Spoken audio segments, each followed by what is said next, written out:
What's up, y'all? It's popping this D. About to react to this vid by Anna Oop. It's titled Charli D'Amelio ends Trisha Paytas in this interview. And Trisha responds, oh, the girls are fighting. This happened a few days ago. I didn't hear about this, but somebody told me to check it out. So sure, let's see what's going on and get the tea. Let's watch.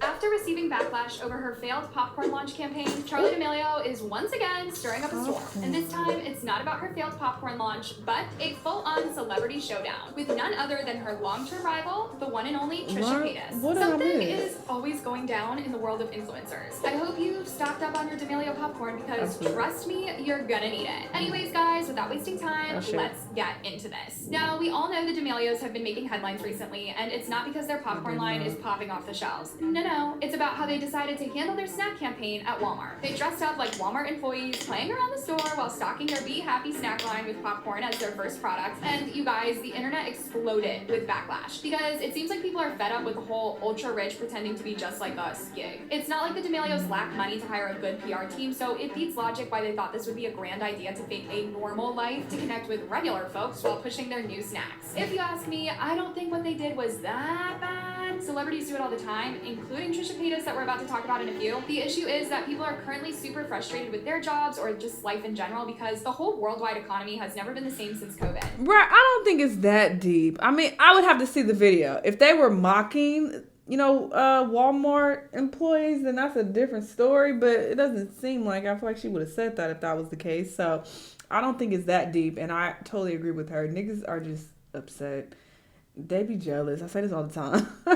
These fucking viewers, they be oozing jealousy a lot of the time. So they project their jealous feelings and just want to talk shit sometimes. Sometimes it's justified, but other times I'm just like, what are y'all complaining about? You mad because you have a job that you don't like and you're upset. Like, how dare you cosplay in our uniforms? Like, it's like, calm down. So while the D'Amelios were out here pretending to be normal folks, it felt like laughing in other people's faces. Actually, most of the comments were like this. I just got sent home from my cashier job at Walmart for having a breakdown on the register because I was exhausted. Glad. See, Catherine, that don't have nothing to do with her, Catherine. That's not her fault. That's not her problem, unfortunately. That sucks. I get it, but don't take out your anger on the fucking D'Amelio people. Yes.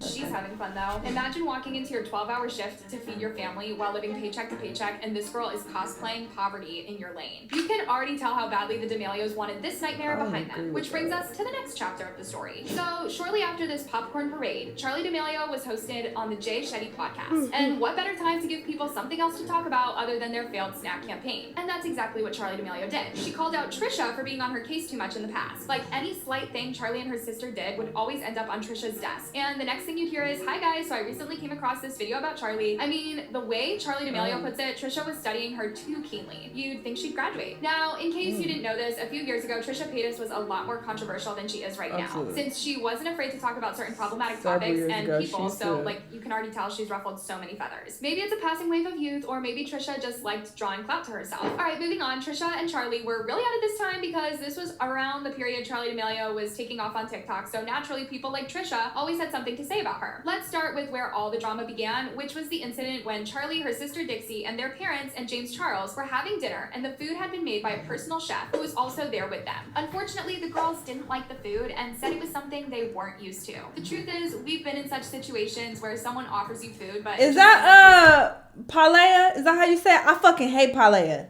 Paella, I hate it. And I've had it several different places in different countries. I keep trying, to see what the appeal is, and I hate it. I don't even know if that's it, but it just took me back. It just traumatized me because that shit is nasty. You expected. The problem wasn't the food, but how the girls reacted. It was so clear that they didn't like it, with Dixie even throwing up. To make matters worse, they did this in front of the chef, which honestly was such an insult. Yeah, the chef's making the food, they're being really disrespectful, just spitting out the food. And they're 19, they're young, but I do think since they are role models on such a big platform, they should be called out. Trisha faulted the girls for such a demeaning gesture, calling them ungrateful and bratty, and even added that they needed to act right online now that so many impressionable kids were looking up to them as role models. Instead of the girls apologizing apologizing, they just made excuses and moved on. Dixie, for instance, said that her team knew she threw up easily whenever she eats something strange, which is exactly what happened when she tasted that during the dinner. Trisha didn't back down at all. She responded to Dixie saying that if that was the case, then Dixie should fire her current team and work with people who wouldn't put her in the spotlight like that again. Okay, so this is coming as constructive criticism and not hate whatsoever. This was not an apology grant. This was not a sincere apology. You're making excuses after excuses after excuses. And you are 19, so you're a legal adult. Charlie's a minor, so it's a little different. But she's saying in this clip that her team knows that she'll puke at anything, at the smell of anything. If that's the case, why set her up in this situation? That sounds odd. You need to get that checked out. Getting a private meal cooked. Are they setting her up for sabotage? Do they want to make her look bratty? Do they want her to make it? Was this all a PR stunt just to get more views and followers to her? I don't know about y'all, but this isn't bad advice because that private dinner situation was super disrespectful. They shouldn't have posted it in the first place. At this point, the back and forth between Trisha and the girls had already started. What's even funnier is that just like Dixie, Charli also addressed the issue, only that it was more of shifting blame than taking accountability. Well, that's what celebs do. Of all the TikTokers who have talked about that dinner incident, Charli D'Amelio only responded to Trisha and made it look like there was an ongoing feud between them. I'm just gonna say, Trisha Paytas, like, this is not, sorry, just you have been completely rude to me multiple times, saying she doesn't have a personality, she can't dance, she's basic. Like, you have your own problems, please stop worrying about mine. And that's all I have to say on that. Quite honestly, please stop talking about me. You're not a very nice person. Sorry.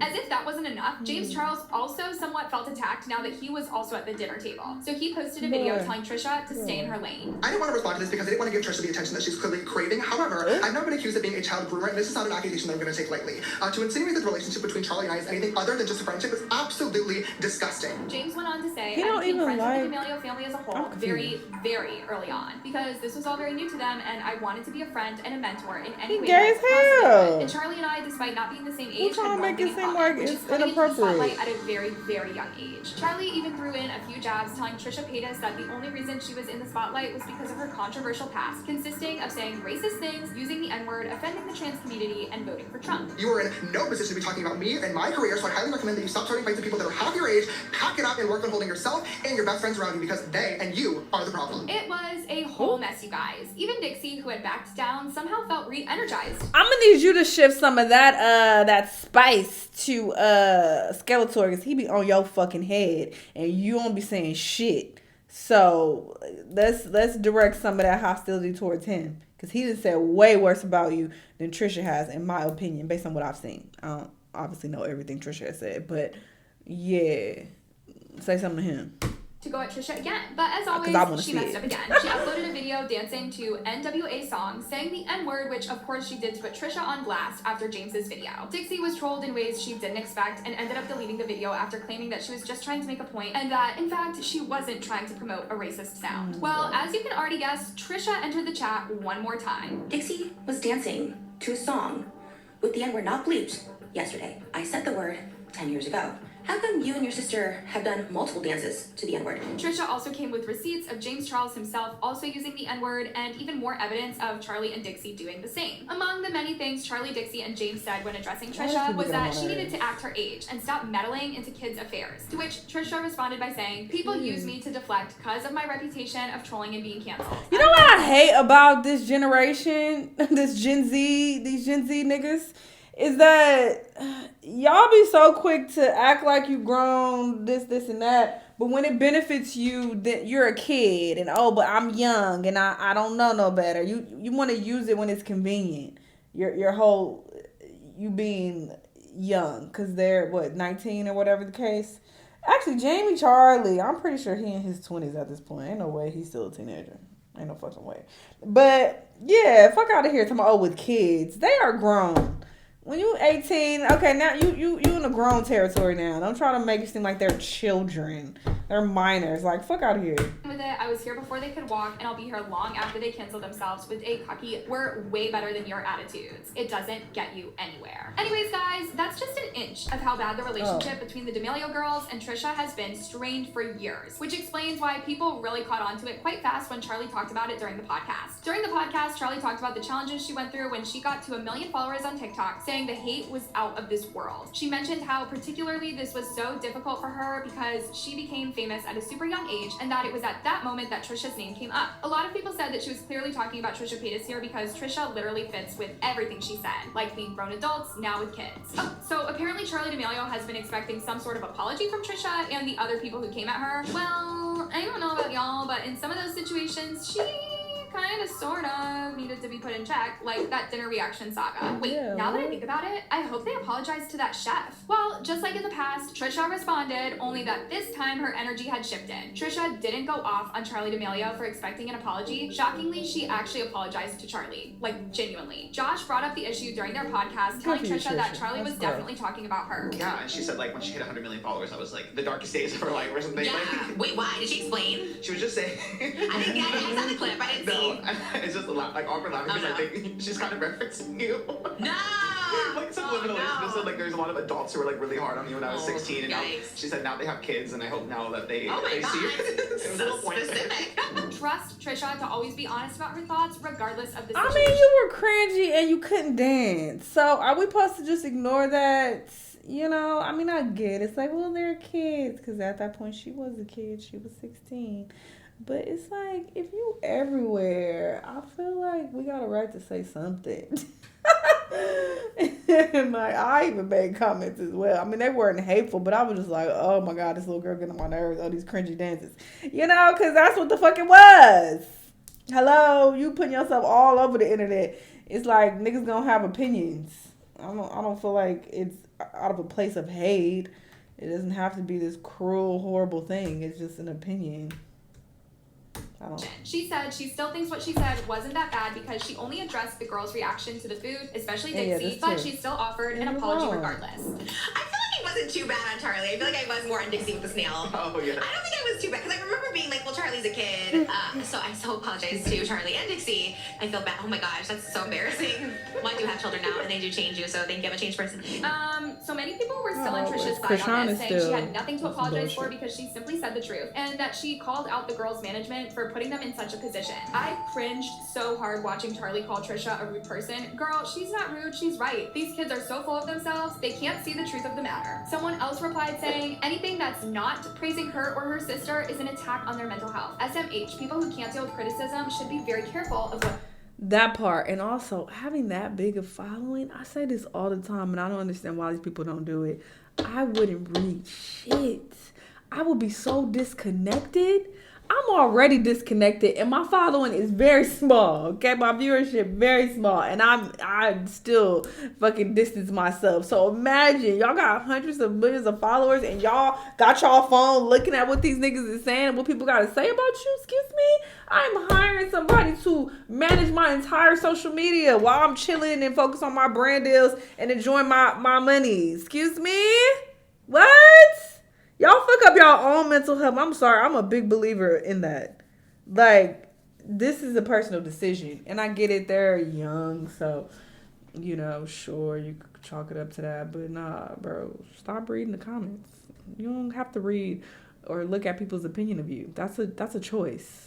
They post. Trisha has been handling things in a really mature manner this past year, and I'm just really proud of her growth. Speaking of Trisha's growth, that's actually true. Because had it been 2020, we'd still be knee-deep smack in the middle of a feud between her and Sophia. But Trisha just decided to let it slide. If you have no clue what I'm talking about, Trisha found herself in yet another drama besides this one with the D'Amelios. It all started when Sophia released an episode of her podcast where she hosted Kalani from Dance Moms, and everyone who ever associated with Dance Moms is so big on mental health, as y'all already know how bad that show broke them. Anyways, as they were discussing mental illness, Sophia said she loved her mental illness, and Kalani was super quick to agree with her. Yeah, back to our mental illnesses, that's part of it. I love my mental illness. Me too, it makes me mean. My mental illness literally makes me mean. I don't care. Don't care. I know, how boring if you didn't have that. Boy, oh boy, people were not having it. And I fucking hate that. That's everything I hate about the internet, is how people use their mental illness as a crutch, and then people create all of these fucking mental illnesses out of nowhere. And here they are laughing about it, thinking it's cute when people are making it their whole personality trait.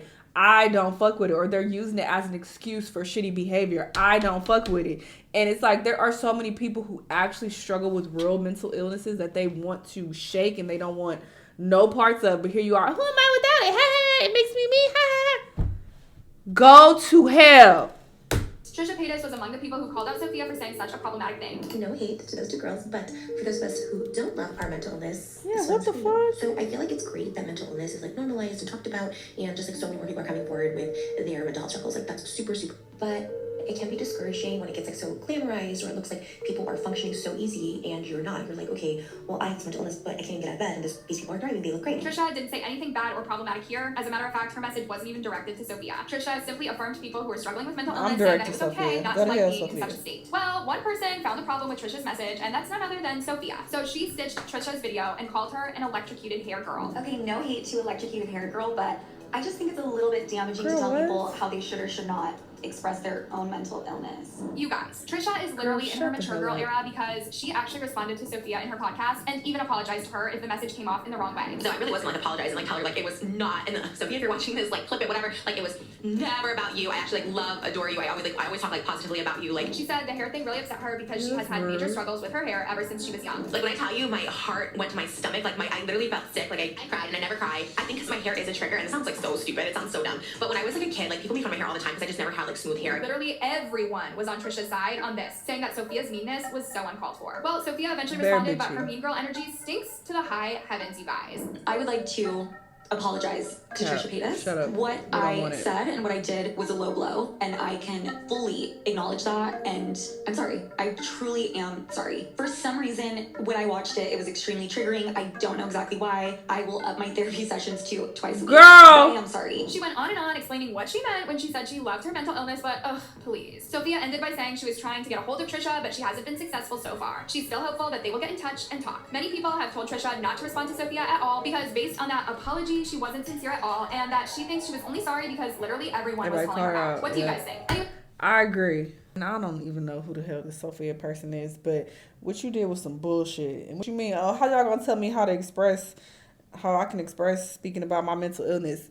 Girl, you were laughing about it, making a joke of it, a mockery of it, and making it seem like it's a personality trait. When people are actually out here struggling, literally taking their own lives over mental illnesses, and you hee-hee-ha-haing about it. So that's why people were offended, dummy.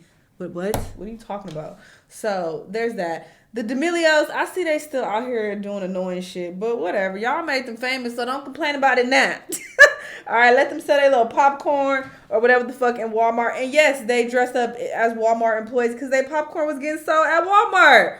What is so difficult to understand about that? I don't feel like they were cosplaying as like a Walmart employee and trying to make fun of them. Not based on what I saw. It just looked like, hey, our snacks are sold here, so we're gonna, work at the cash register and check people out who buying our snacks. That's what it looked like. They were checking out people who was buying their popcorn, right? That's what it looked like. So what's the problem? Y'all just want to be mad. It's not their fault if you do work at Walmart or wherever. That's not on them. A lot of people project their insecurities and project their pain and envy and shit on others. And it's like, bro, what is this really about? Because you making it about them, it sounds like it's more of a you problem. That's what it's giving. So that's my opinion about it. Anyway, y'all let me know what y'all think, though. Let me know what other videos you want to watch, and I'll see y'all the next time. Bye.